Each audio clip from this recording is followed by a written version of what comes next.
그리스도와 함께 영문 밖으로. 인간은 아름답습니다. 고귀합니다. 만물의 영장입니다. 오, 지어진 세계의 아름다움이여. 천천만 천사가 무에서 빚어낸 하느님 솜씨를 찬양합니다. 그때 새벽별들이 함께 노래하며 하느님의 아들들이 기쁘게 소리하였었느니라. 그것은 하느님의 동산 낙원이었습니다. 이 동산에 인간의 무사기한 모습과 하느님의 사랑, 그것은 천진스런 아기가 어머니 품에 안긴 것 같았습니다. 그러나 하느님이 창조의 질서에서 나인해버린 사탄의 권력은 집요했습니다. 뱀에게 칭칭 감긴 생물, 살 속에 파고들어 선지 피를 빨아먹는 거머리, 인체 안에 문어발처럼 뿌리를 내린 암세포같이 집요했습니다. 에덴의 비극에서 새 세계 개척의 길을 예의 추진하는 두 형제가 있었습니다. 형은 카인, 아우는 아벨이었습니다. 형은 농경으로, 동생은 목축으로, 그리하여 가시와 엉겅퀴로 저주받은 땅에 겨우 새 모습이 돋아나는 것이었습니다. 그 순간 그들 둘은 다 같이 감격한 마음으로 하느님께 제사를 드렸습니다. 이것은 인간이 할 수 있는 종교적 선이었습니다. 거룩한 시간이었습니다. 그러나 그 거룩한 순간에도 사탄은 그들을 맹수같이 노리고 있었습니다. 질투와 경쟁과 이기와 독점욕이 싹트게 하였습니다. 형인 카인은 동생인 아벨을 때려 죽였습니다. 욕심이 잉태하여 죄를 낳고 죄가 장성하여 사망을 낳았습니다. 여기서 아벨은 형 카인의 죄와 부끄러움과 죽음을 지고 쓰러진 셈입니다. 선민으로서 유사일에 처음으로 세워진 다윗의 통일왕국은 아침에 치솟듯 그 광망이 천하에 빛났습니다. 그 순간 다윗은 유욕에 사로잡혀 자기의 충신이요 군대의 총사령관인 우리아의 아내를 탐냈습니다. 다윗은 출전 중인 우리아에게 특공대장으로 결사대를 조직하라 명했습니다. 그리고 전략적으로 승산 없는 요새 보루를 무작정 돌격하라 하였습니다. 우리아는 물론 전사했습니다. 그리고 그 아내인 절세 미인을 자기 왕비로 맞이했습니다. 그녀에게서 솔로몬이 났습니다. 다윗은 솔로몬을 왕태자로 삼았습니다. 솔로몬은 지혜의 왕자라 합니다만 그는 진실로 죄악에 씌였습니다. 그는 왕위에 오르자 그 아비가 벌어놓은 풍부한 유산을 짜임새 없는 부잣집 자식처럼 낭비하며 평생을 연락으로 지냈습니다. 그가 지은 성전은 장엄했습니다. 그의 궁궐은 호화로웠습니다. 그의 도성은 황홀한 불야성으로 밝았습니다. 그의 별궁은 각 나라 왕녀들로 붐비었습니다. 그러나 그 호사에 어느 정도 동참할 수 있는 국민은 유다와 베냐민 지파뿐이었습니다. 베냐민은 원래 작은 지파였으므로 결국 유다 지파의 동무되었습니다. 그 밖에 10지파는 강제 노동자로 소집된 노예에 지나지 않았습니다. 그러니까 8알은 피압박, 피착취 지파였다 하겠습니다.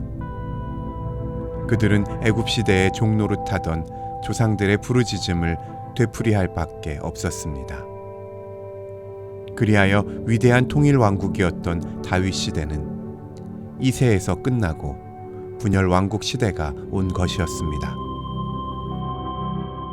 예언자 이사야를 나무 톱으로 허리를 잘라 죽였다는 전설도 노상 허엄만은 아닐지 모릅니다만 만국의 경랑 속에서 애국의 눈물로 평생을 예언하던 예레미야가 피난민들에게 끌려 애굽에 가 그들의 돌에 맞아 죽었다는 전설은 그럴듯한 얘기겠습니다. 북왕국은 엘리야와 엘리사, 아모스와 호세아 등 예언자의 바른 말, 야훼의 말씀에 귀를 빌지 않은 대로 목 곧은 멧돼지처럼 돌진하다가 아시리아의 살만 5세에게 망하고 말았습니다. 때는 BC 721년이었습니다. 그 후 살곤 2세가 완전 함락시키고 수많은 이스라엘인을 포로로 잡아갔습니다. 그들은 세계에 흩어져 동화되고 말았다 합니다.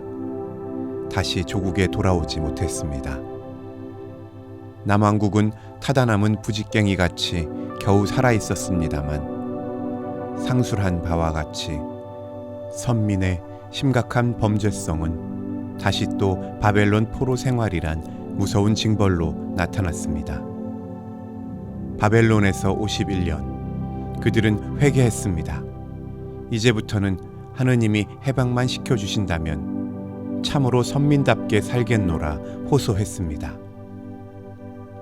하느님은 페르시아의 다리우스를 일으켜 사막의 강풍같이 니느웨를 함락시켰습니다. 모든 전쟁 포로를 석방하였습니다. 이스라엘 민족은 자유민이 되었습니다. 다음은 그 기쁨의 노래입니다. 사막은 사프란 꽃으로 꾸며지고 시온의 영광에 뇌뿌리가 춤춘다.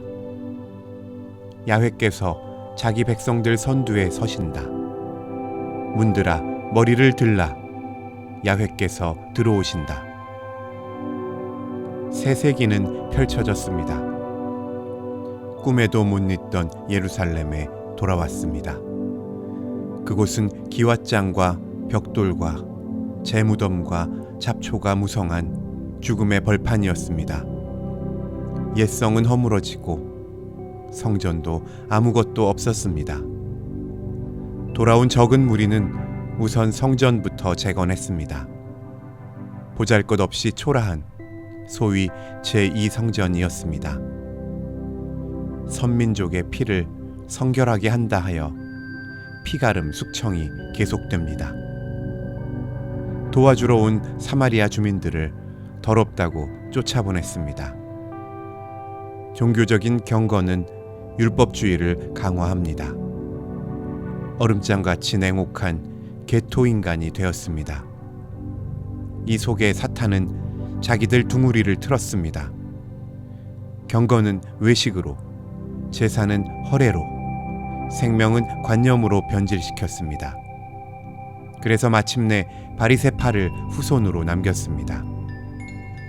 하느님은 이 백성을 종살이에서 해방시키고 고국에 돌아오게 하시고 그들이 꿈꾸던 옛 동산에 포도원의 풍요를 허락하셨습니다.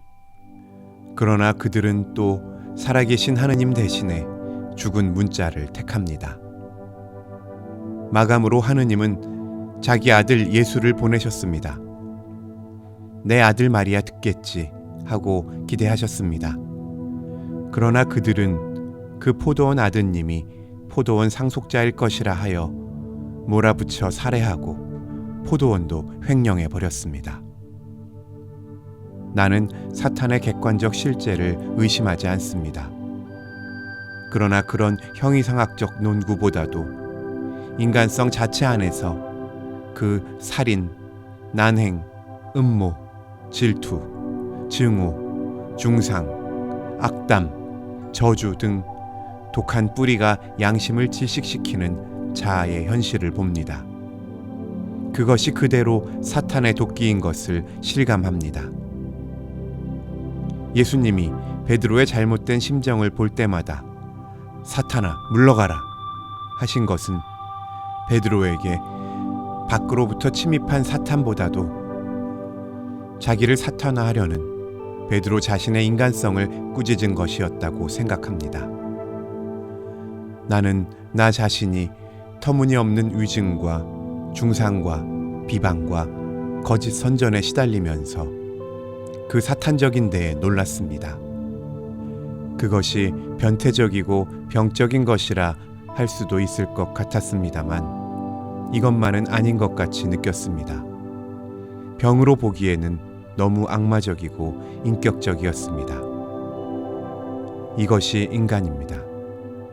정도의 차는 있겠습니다만 우리가 모든 인간의 마음속을 투시할 수가 있다면 그 속에는 사탄이 여러 모양으로 가장하고 들어앉아 있다는 사실을 볼 수 있을 것입니다. 우리가 우리 힘으로 그 사탄을 몰아낼 수는 없습니다.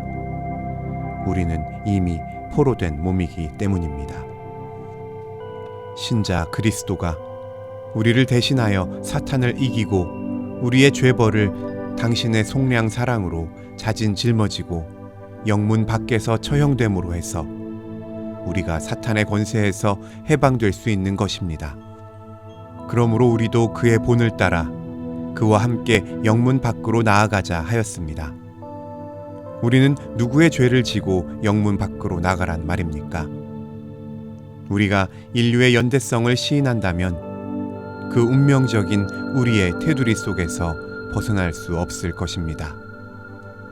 우리 자신이 사형 선고 받을 만큼 악한 자가 아니라 하더라도 조금 덜 악한 자가 더 악한 자의 저지른 치욕과 죄벌에 동참하는 것은 그리스도 속량의 편형이라고 생각됩니다.